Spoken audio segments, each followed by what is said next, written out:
आप सभी साथियों को मेरा नमस्कार। दोस्तों आइए देखते हैं आज के मुख्य समाचार। आइए दोस्तों आज के समाचारों की शुरुआत करते हैं पेंशन की खबर से। और अपनी स्क्रीन पे देख सकते हैं 6 सालों से मिल रही थी महज 1770 रुपए पेंशन, अचानक खाते में इस माह आया 36,850 रुपए। ओपीएस का लाभ मिलने से दूर हुई चिंतराम की चिंता। मंडी से एक खबर है, आप जानते हैं कि हिमाचल प्रदेश में सेवानिवृत्त कर्मचारियों को पुरानी पेंशन का लाभ मिलना शुरू हो गया है। इसका लाभ 2017 से रिटायर हुए मंडी जिले के चिंतराम को भी मिला है। इससे उनकी खुशी का ठिकाना नहीं है। रिटायरमेंट के बाद महज 1770 रुपए की मामूली पेंशन से गुजारा करने वाले चिंतराम की जिंदगी 3 अक्टूबर को उनके मोबाइल पर आए एक मैसेज से बदल गई, जिसे देखकर परिवार के लोगों के चेहरे खिल गए, क्योंकि यह मैसेज उनके खाते में हर माह आने वाली पेंशन को लेकर थी। लेकिन इस बार पेंशन की राशि जो थी वो 1770 रुपए की जगह 36,850 रुपए थी। गौरतलब है कि हिमाचल विधानसभा चुनाव में कांग्रेस ने ओल्ड पेंशन स्कीम लागू करने का वादा किया था, जिसे सत्ता में आने के बाद सुक्खू सरकार ने पूरा किया। यही वजह है कि अब रिटायर कर्मचारियों को ओल्ड पेंशन स्कीम का लाभ मिलना शुरू हो गया है। इन्हीं लोगों में मंडी जिले के चिंतराम शास्त्री भी शामिल हैं। 3 अक्टूबर को जब उनके मोबाइल पर खाते में पेंशन क्रेडिट होने का मैसेज आया तो उनकी खुशी का ठिकाना नहीं रहा, क्योंकि इस बार जो पेंशन थी वो 1770 रुपए की जगह उनके खाते में 36,850 रुपए क्रेडिट हुआ था। इस मैसेज को देखने के बाद चिंतराम जी के परिवार की खुशी का ठिकाना नहीं रहा। आपको हम बता दें कि चिंतराम शास्त्री शिक्षा विभाग से शास्त्री पद पर 13 साल 10 महीने और 22 दिन की सेवा देने के बाद 31 जुलाई 2017 को सेवानिवृत्त हुए थे। चिंतराम जी ने बताया कि जब वे रिटायर हुए थे तो उनका वेतन 57,000 रुपए था, लेकिन रिटायरमेंट के बाद न्यू पेंशन स्कीम के तहत उन्हें मात्र 1,770 रुपए यानी 1770 रुपए पेंशन मिल रहा था, जिससे उनका गुजारा काफी मुश्किल हो गया था। वहीं अब उन्हें पुरानी पेंशन मिलने से उन्हें बुढ़ापे की चिंता नहीं रही है। तो दोस्तों इसी माह की ये घटना है और इस माह में ओपीएस और एनपीएस दोनों के रिजल्ट आपके सामने आ चुके हैं। आप सहज कल्पना कर सकते हैं कि जिस एनपीएस की तारीफ इतनी की जा रही है वो अच्छी है या बुरी है। आइए दोस्तों देखते हैं अगली खबर को। दोस्तों ये जो पत्र अपने स्क्रीन पे आप देख पा रहे हैं कहीं न कहीं आपके पेंशन मुद्दे से ही जुड़ा हुआ है। जी हाँ दोस्तों, डाइट हरदोई के कर्मचारियों ने उप शिक्षा निदेशक प्रचार जिला शिक्षा एवं प्रशिक्षण संस्थान को ये पत्र लिखा है।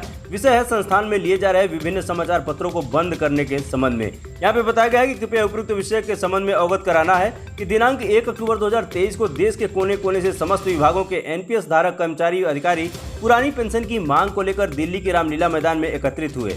लोगों की अपार संख्या अपनी जायज मांग को लेकर रामलीला मैदान में पहुंची। संख्या इतनी अधिक थी जो रामलीला मैदान के बाहर भी नहीं समा सकी। हम समस्त की मांग सरकार से जायज है। मीडिया लोकतंत्र का चौथा स्तंभ है, जिसे निष्पक्षता के साथ जनता, कर्मचारियों, अधिकारियों की बात रखनी चाहिए। लगभग 10 लाख से अधिक संख्या में कर्मचारी अधिकारियों की जायज मांग को लेकर किसी अखबार ने या न्यूज चैनलों ने प्रकाशित नहीं किया, जबकि तमाम छोटी छोटी बातों को लेकर समाज में वैमनस्यता फैलाने वाली घटनाओं को महीनों प्राथमिकता दी जाती है। और इसी क्रम में यहाँ पे राजनीतिक पार्टियों के दबाव में बात की गई है कि इस तरह का कार्य किया गया है। और ऐसे में यहाँ आगे बताया गया है कि अतः आपसे अनुरोध है कि संस्थान में जितने भी दैनिक समाचार पत्र आते हैं उन्हें आज से ही बंद करने का कष्ट करें। साथ ही हम समस्त अधिकारी कर्मचारी शपथ लेते हैं कि लोकतांत्रिक मूल्यों के विपरीत कार्य करने वाली मीडिया का बहिष्कार करते हुए अपने घरों में भी समस्त समाचार पत्रों व ऐसे सभी टीवी चैनलों को बंद कर दूंगा। यहाँ पे सभी कर्मचारियों ने अपने हस्ताक्षर किए हैं। तो दोस्तों निश्चित रूप से ये काफी दुर्भाग्यपूर्ण है कि चाहे प्रिंट मीडिया हो या फिर इलेक्ट्रॉनिक मीडिया हो, किसी ने प्रमुखता से इस खबर को प्रकाशित नहीं किया, जनमानस तक इन बातों को नहीं पहुंचाया। ये दुर्भाग्यपूर्ण है। आइए दोस्तों देखते हैं अगली खबर को।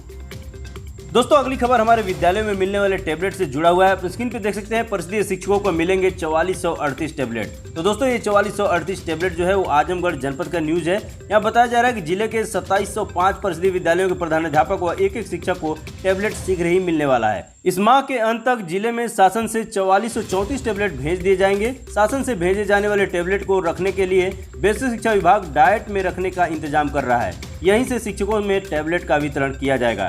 टैबलेट मिलते ही अगले माह नवंबर से परिषदीय विद्यालयों में अधिकतर काम ऑनलाइन होने लगेंगे। टैबलेट पर ही शिक्षक डीबीटी, एमडीएम के साथ साथ योजनाओं के बारे में विस्तृत रिपोर्ट ऑनलाइन भेजेंगे।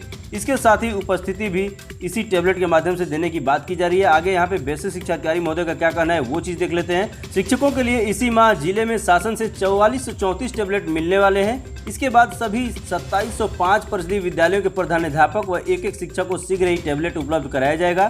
टैबलेट मिल जाने पर विभागीय कार्यों की मॉनिटरिंग करने में काफी मदद मिलेगी। समीर जी, बीएस से आजमगढ़। दोस्तों इस प्रकार से निश्चित रूप से नवंबर माह से अनुमान है कि जनपदों में ये टैबलेट मिलने शुरू हो जाएंगे।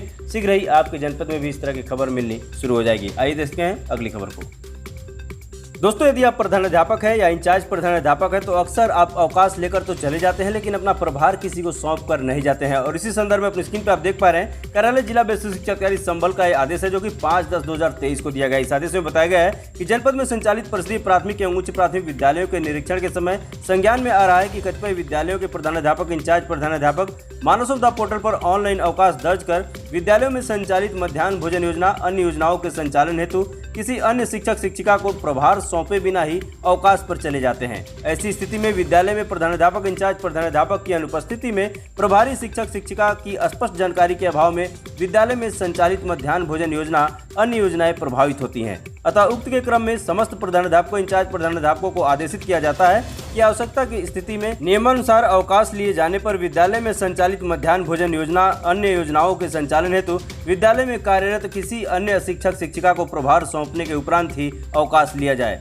समस्त खंड शिक्षा अधिकारियों को आदेशित किया जाता है कि अपने क्षेत्र के विद्यालयों के प्रधानाध्यापक, इंचार्ज प्रधानाध्यापक का अवकाश स्पष्ट रूप से किसी अन्य शिक्षक शिक्षिका को सौंपने के उपरांत ही स्वीकृत किया जाए, जिससे विद्यालय में संचालित मध्याह्न भोजन योजना अन्य योजनाओं का सुचारू संचालन सुनिश्चित किया जा सके। उक्त निर्देशों का कड़ाई से अनुपालन सुनिश्चित किया विद्यालय में संचालित मध्याह्न भोजन योजना अन्य योजनाओं का सुचारू संचालन सुनिश्चित किया जा सके। उक्त निर्देशों का कड़ाई से अनुपालन सुनिश्चित किया जाए। इसमें किसी भी प्रकार की लापरवाही पाए जाने पर संबंधित के विरुद्ध नियमानुसार अग्रेतर कार्रवाई की जाएगी। चंद्रशेखर, जिला बेसिक शिक्षा अधिकारी संबल। तो दोस्तों, इस प्रकार से निश्चित रूप से आप भी जब अवकाश पर जाएं तो अपने अधीनस्थ को अपना प्रभार देकर जाएं। तो ये रहे अब तक के मुख्य समाचार। वीडियो अच्छी लगे तो लाइक कर दीजिएगा। ऐसे अपडेट से आप भी जुड़ना चाहते हैं तो इस वीडियो के नीचे लिखे सब्सक्राइब बटन को प्रेस करके इस चैनल को अभी सब्सक्राइब कर लीजिएगा। मिलते हैं नेक्स्ट वीडियो में किसी अन्य टॉपिक के साथ। तब तक के लिए नमस्कार।